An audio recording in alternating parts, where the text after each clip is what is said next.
Welcome back. That was the Box Girls. Very interesting indeed. Very, very good sport. And it's interesting to see that girls are taking up that. And talking about that, remember our very own boxers are already also getting ready for the Olympics, and seeing more qualifiers are a very positive thing, and wishing that we can get more. Remember, it's happening this year at the Olympics. A lot happening in Tokyo, but locally the teams are getting ever busy by the day, courtesy of the National Olympic Committee, led ably by Paul Tergat and Secretary General Francis Mutuku. A lot happening from that point.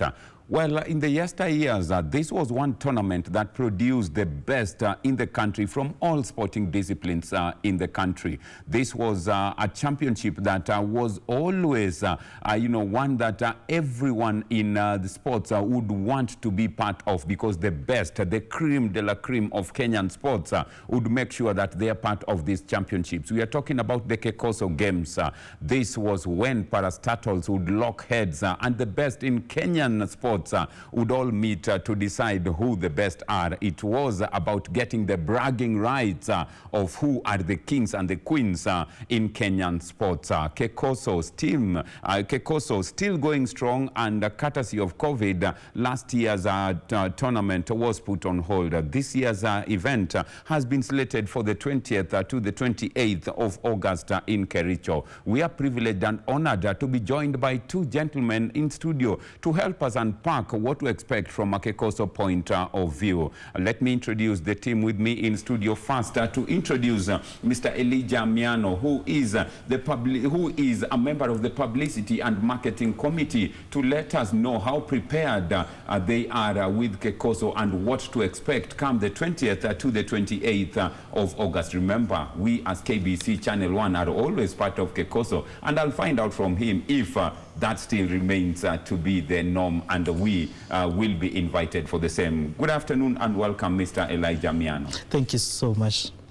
Well, next is a legendary athlete. This is one man who needs no introduction. If yesteryear's athletics calendar would come up and you'd miss his name, then definitely you'd know that something is wrong. He is a member of the athletics fraternity. He's one of the members who put Kenya into the sprints. A couple of years back, when they lost to America in 1992 in a very unfamiliar fashion, where it was suspected that our athlete was pushed by an American to drop the baton, they prepared for a revenge in '93 in Stuttgart. Little did they know that in that revenge, they would be pushing America to the world record in the 4x400 meters. A legendary athlete, currently sitting in the athletics technical committee as the technical director, Mr. Kennedy Ochieng, known for his sprint prowess in the country. Kennedy Ochieng, I lack words to introduce you, but welcome to the studio, and it's a pleasure and honor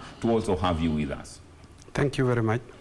Well, gentlemen, first and foremost, hope you're keeping well. We are in tough times. Wave 3 is here with us, and it seems not to be very, very easy. Elijah, hope you are keeping well, and as we plan for this year's Kecoso, protocols are #1 and key and top of the agenda as we look at this year's championship. Yes, as you've said, this year and the year that has just passed, the year 2020, it's been quite a big challenge for us, hosting games and trying to prepare for games in light of COVID. And we are putting safety first, and we are making sure that all protocols are observed. Although in 2020 we were not able to host the games in Kericho, we've regrouped and we are back, and we're getting the support that we should get from the ministries that we represent as members, and we are sure that come August we will be able to host games which are safe for all officials, for attendees, and for all the players as well. Well, it's the prayer that that's the case. I'll be engaging, later on from a publicity and marketing point of view, if we have any sponsors for the same and what we're looking at, and above all, how we intend to ensure and show the world and Kenyans at large that it will be safe for all those attending the championships. Kennedy Ochieng, legendary athlete. Before I even ask you about technical matters, athletics, and what to expect. Discussing off-cuff, you said revenge is not something that you'd encourage anyone to do. Paint a picture of 1992 when you are in the 4x400 meters Kenyan team. Then, you lost, but in a very dubious manner. Plotted for revenge in 93, only to realize that during that revenge, you are pushing America to the world record. Yes, thank you very much. In 1992, during Barcelona Olympic Games, we had a very good team, 4x4. Myself, Abednego Matilu, the late Samson Kitur, and David Kitur. Mr. Samson Kitur started off the relay very well. He gave it to Abednego Matilu, and Matilu took off in a very impressive run. When he reached about 250 meters, American by the name Steve Lewis pushed him and he dropped the baton. The baton was supposed to be handed to David Kitur, and then I was supposed to finish the race. So we left Barcelona a very disappointed lot. The three of us and the coach then, John Anzara, and Walter Abmeyer of Germany, we said no. They have their days, we'll have our day. But it was very painful planning a revenge for 1 year, because you feel like you really want to go, time is not there, but we have the hard feeling for almost 365 days. When we got them, the three of us, Simon Kemoi, myself, and Samson Kitur, we were in the finals, and the three Americans were in finals. Michael Johnson came first, Butch Reynolds came second, Samson Kitur came third, I came fourth in that manner. Simon Kemboi, I think he came fifth. But the interesting thing was now the relay, which we did 2:59.82. I don't think that's the second fastest time in this country. It was a very expensive revenge, because what we wanted to do was to run and run and run and revenge. I think they realized this, and their coach, Mr. Hunt, called them. They knew the Kenyans were tough people, and we were not talking to our coach then, Sarah Tieno and John Ansara. We told them, you leave us alone. We have something to sort out with these guys. And that's why we did what we did. But revenge, I will tell you, is not a nice thing to do. Maybe we would have prepared better than that, we would have got number one. But now it was total revenge. When you are young, somebody offended you 1 year, you want to tell him now, this is, hey, what you did, we didn't like it. And from there, we were in the limelight of sprints until the year 2000. Then that's when the Kenyan, Athletics Kenya started to taking a dip. I think they didn't know that we are there for a season. Time fades. So the succession plan was not in place. So I think that's where they missed the boat. Yeah.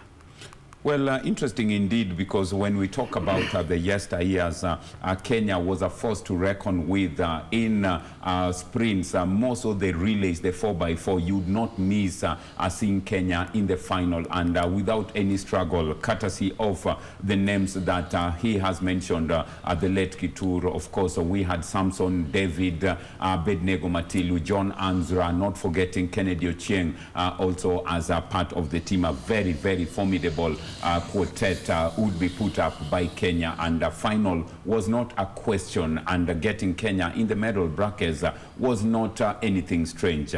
Kennedy, as the technical director, Kecoso, we are looking at athletics being one of the popular sports in the country. Just paint a picture. What kind of races are we expecting in Kecoso? Is it going to be normal from sprints to the marathon, as many would argue, in normal games, or you have selected races that we will be focusing on when it comes to Kecoso Games?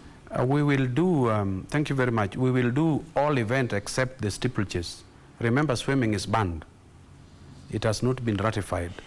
So the steeplechase means you will go to water, which is banned, because the several athletes are there, and because of the COVID protocol. So that one will replace it with 3,000 meters flat. Yeah. Except, and the maximum event we'll do is the 10,000 meters. We will not have marathon. But you will have 10,000 meters? Yes. Wow, very packed schedule indeed. Looking at all this, Mr. Elijah, as the publicity and a member of the Publicity and Marketing Committee, what are you looking at in terms of the number of participants coming up?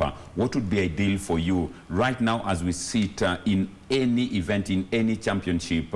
Even just taking off to have the event is a big plus. But what would you be looking at as probably a bare minimum to get off between the 20th and 28th of August? Basically, in terms of member organizations, we are privileged to have more than 10 member participants in the Kecoso Games. This is mainly pulled out of the Ministries of Communications and Transport and Communications. And so far, the meetings that we've held together, because in the we have an organizing committee that basically brings in membership from these various parastatals that participate in Kecoso. So in the previous meetings that we've had for this year's games, we've gotten a very good participation from more than 5 member organizations, and that to us is a very good indication that we'll have at least a bare minimum to host the games. Well, as we look at that, you know, before we go in for a short commercial break, I just want to prepare Kennedy for this, because I'll be asking you this, Kennedy, before we come back, you know, after this break. Kennedy, in the yesteryears, we had very good rivalry in Kecoso. If we talk about football, for example, you would find George Otieno Solo, Kenya Railways, coming to, to KPA. You'd find the late Ben Breakdance Omolo, George Fundi, Fundi, and all those names. Do you think that's been, I want to just prepare you because we are going into a short commercial break. When we come back, I would ask, that so that we are all clear on the same. Let's go in for a short commercial break, then come back. Then after that, we'll find out how busy it was then and what's the difference between then and now. Let's have a short commercial break.